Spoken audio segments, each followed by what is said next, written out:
A mandate for reform if, of course, they can land the job. Trump has suffered at least one defeat on that front so far. Matt Gaetz withdrawing his name from consideration for Attorney General just 8 days after it had been announced. And, of course, getting Trump's other controversial picks, Pete Hegseth, Tulsi Gabbard, RFK Jr., approved by the Senate could pose the first great test for just how far a Congress dominated by Republicans will let Trump go. I think ultimately this is a decision that President Trump made to bring in another disruptor. And I think if you look at this election, it was disruptor versus establishment. He ran on this. In the end, it is the Republicans that are going to have to make a decision if these people are qualified for these jobs. They have the votes. The president has done this job before. He knows exactly what he needs. He knows who he wants to put in those positions. He wants us to have these hearings done quickly and expeditiously. I've said I'm more than happy to work through the weekends as long as it takes to get this done. From what I'm hearing from my Republican colleagues on everything from defense secretary to other posts, it sounds like they are ready to roll over for Mr. Trump. All right, our panel's here to discuss. Isaac Dever, CNN senior reporter. Lulu Garcia-Navarro, CNN contributor and a New York Times journalist. Megan Hayes, the former director of message planning at the Biden White House. And Matt Gorman, Republican strategist and former advisor to Tim Scott's presidential campaign. Welcome to all of you. Thank you so much for being here. So, Matt, we've focused so much on, obviously there are personal issues for a number of Donald Trump's nominees. Matt Gaetz, of course, withdrew in no small part over them. But some of these, the ideological diversity on display, not something that a lot of the Republicans in the Senate are going to be used to voting for. I mean, the abortion rights question with Kennedy, the union questions for the labor secretary pick, he's asking for a lot. You know, as you're reading the Axios snippet, I thought about the fact that, look, this was an ideologically diverse coalition that enabled Trump to win. It was the Teamsters, in a lot of respects, speaking at the Republican convention. You had a working class vote. Obviously, some of the Kennedy vote you had go to Trump. So in a large part, this is a makeup of the voting coalition for Trump that propelled him to win. And you're right. There's some murmuring on the right about Lori Chavez DeRemer and her ties to kind of unions. Close ties to unions, but also you're seeing a little bit of grumbling about Kennedy. And I think, it seems that Hegseth, Gabbard, and Kennedy are among the trio that will have kind of the toughest confirmation fight. My money right now could be on Kennedy having the toughest, simply because you're getting it from the right with the abortion or the pro-life advocates. And you're also having kind of pharma, food processors. There's a lot of kind of industry, that come shall in. we say. Industries, that could come in and oppose him.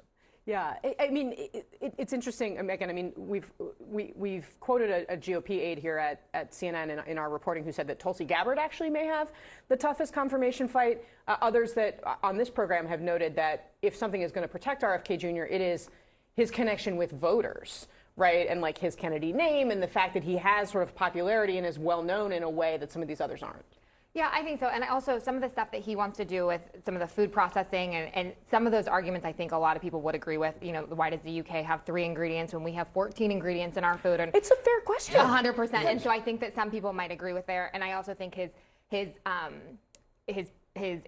pro-choice stance, is favorable to Democrats. There's a lot of things. I actually think Tulsi Gabbard is going to have the hardest thing. I just think there is way too much out there. The intelligence community is extremely tight and extremely tight-knit, and I just think that some of her actions in the past and some of the reporting, I think, is going to trip her up. I mean, national security is the one place where, I covered the whole Trump administration from Capitol Hill.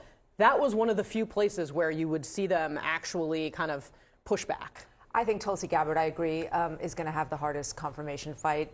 There is just a long history there of her cozying up to America's enemies, and not just like, oh, are they our enemies today or are they not? But like actually people who are bad, by every single like estimation. Bashar al-Assad? Like Bashar al-Assad, who massacred his own people, and others, and I think there's going to be other shoes that are going to drop. So I think she's going to really, really fight to get confirmed. What kind of position, Isaac, is this going to put Democrats in? I mean, so it's not just Axios that's kind of writing this story. Our friend of the show, David Sanger, wrote this news analysis that's out this morning in the New York Times. Diversity of ideology, opinion, usually seen as a strength, not a defect of presidential cabinets. If there is a surprise about Mr. Trump's choices in recent days, it is the range of experiences and worldviews that in some cases lie just beneath the veneer of recently declared Make America Great Again loyalty and loyalty to Mr. Trump himself. It's hard to imagine a few of his picks sitting comfortably at a Trump rally. There is more ideological diversity here than I expected, Michael Beschloss, a presidential historian, noted on Saturday. And if you look at this group, the context of history, there's some potential here for arguments and debates.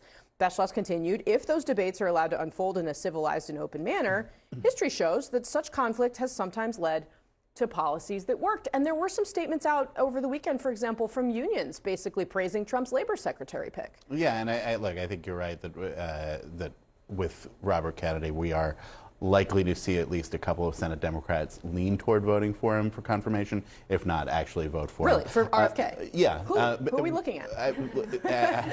You can see, for example, Cory Booker, who is as devoted a Democrat as there is, has said things that are in line with what Kennedy has said about what's going on with foods and the ingredients in foods. So maybe, we'll see. I'm certainly not predicting that Booker will vote for him, but I think that there is some room there.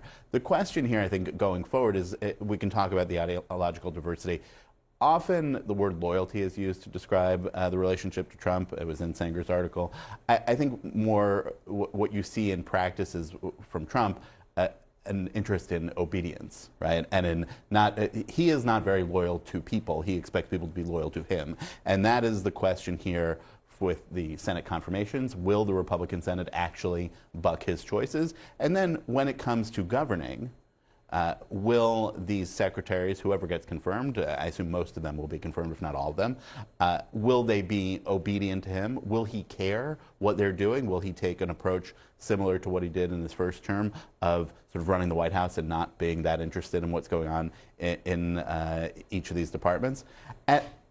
But no matter what, every president, at least in the last 20 years, we have this conversation about, oh, what's the cabinet going to do? And then they don't do much in terms of shaping what the administration. Who was chosen and put there? It's not like we had these like robust meetings during Joe Biden's cabinet, robust discussions during Joe Biden's cabinet meetings of what the administration was going to do, or in Donald Trump's first term, or in Barack Obama's term, or it's just. Well, but individuals tend to. Well, actually, what I think is going to really shape this moment is what they're not going to do. I mean, I think what Trump is coming in and promising is to dismantle the government in the way that we understand it. And so a lot of these picks are coming in with the mandate not to reform and change, but to kind of destroy. And I mean that, you know, in a kind of, you can look at it as the phoenix rising from destruction, or you can look at it as destroying in the sense of what the system of government as we understand it. But either way, that is what they're coming in, and that's what the Project 2025 pick and et cetera, is and about. that's, I think that's right, with Vaught in at the Office of Management and Budget. That's one of these offices that nobody knows what it is. Right? Except if you're in the government, you know exactly what and it you is, know how powerful right? it is. And you know how powerful it is. And him there, a very clear ideology of what he wants to do, very clear direction, whether it's with Project 2025 or anything else. That is something that will shape what this government is looking like. And to your point there, it's also the people who are right underneath, the assistant secretaries, the deputy secretaries that are right underneath that are going to be these Project 2025 ideologues that are going to do exactly what Trump wants. So the figureheads of the secretaries where they are qualified and diverse, it's not really them. It's going to be the next picks down and the picks after that. Well, to be fair, also, like we talk about doing exactly what Trump wants, it's a negative. The man was elected. Like he was the one person who advanced. I'm not saying who faced the voters. So like obedience or whatever we call it, like they should implement his vision. That's the job of the cabinet secretaries and everybody who's appointed by him to his government to usher in his vision. And but there's a difference here, though. I mean, what the vision is of the GOP now is to really kind of have an imperial presidency. It is very different than the kind of system that we've had where there is a Justice Department that is independent, where there is, you know, each sort of department has a certain latitude to implement laws as they see fit, and that is fundamentally going to change under Trump. I don't think anyone is saying that all of a sudden people are going to stop disregarding laws. I think they're going to implement his vision and way to kind of implement his vision for the country and his policies. But you do see when it comes to the Justice Department that Trump, when he was president the first time, he would often talk about how he felt the Attorney General should act sort of as his lawyer. Mm-hmm. But that is not the job of the Attorney General of the United States. The job is to be the lawyer of the federal government. And that is something that has frustrated a lot of previous presidents about their relationship to their AGs. I don't think that when Trump was picking Matt Gaetz or Pam Bondi as the replacement, what he was looking for was an independent approach to federal prosecution. Well, certainly, you know, I take your point, Matt, that there is a balance here, right? He did get elected president of the United States, but also we are seeing him promise to do things that, if actually implemented in the way he says, would be an unprecedented situation for the government. Now, maybe that's what Americans voted for.